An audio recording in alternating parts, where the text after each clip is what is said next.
What do you say about a man like that?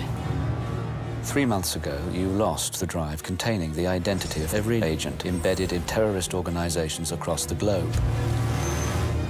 007 reporting for duty. Where the hell have you been? Enjoying death. I only have one question. Why not stay dead? There's no shame in saying you've lost a step.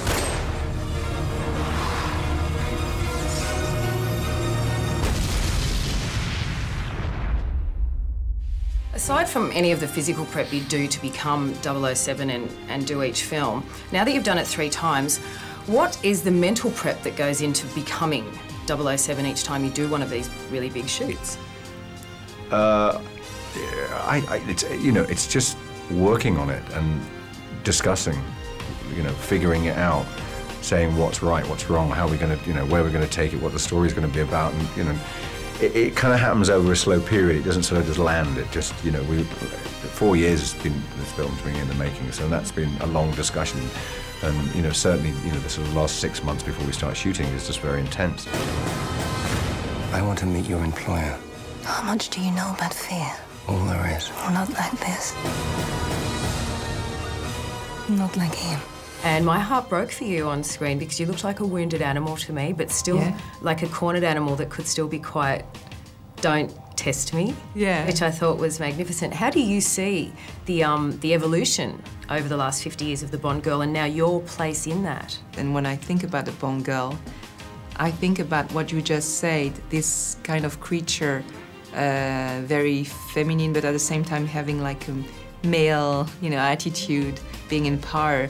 And what I really like to work on is animals in general.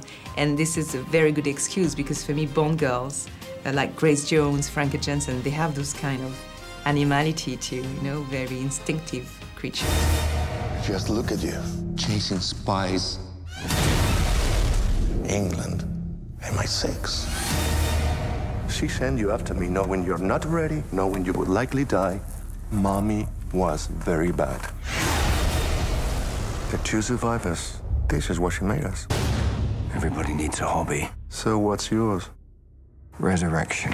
When you go to workshop a scene, because everybody's looking forward to that first scene when the villain and 007 come together. So how do you go about working with another actor to make that really impactful? He's a brilliant actor, and he came with a lot of ideas, and his which is like all good actors are, they say, I can play this if I know what the truth of this is. And so he kind of figured it out, who this guy was, why he was so upset, and why he wanted to exact revenge, and that together with, the fact that he's an incredibly charming, charismatic man, is that, he can bring something kind of very special to it. So, but we rehearsed it, and it kind of developed, and he developed it, and we worked it together. And by the time we were shooting it, we'd done it enough times to sort of know. It was a very funny day, but working with a Harry is always fun. Sam Mendes, I think he's brought something so different to this franchise because he's really refocused again on characters. And that's what really interests him, are actors and performances. And so I think if you have a great action movie, which this fundamentally is, and then you layer in brilliant characters that people can relate to and that are very multi-layered and really interesting, then you've got your audience. And I think that's why people have loved it so much. They're not going to let you go. You're going to have to keep playing 007 for a while yet.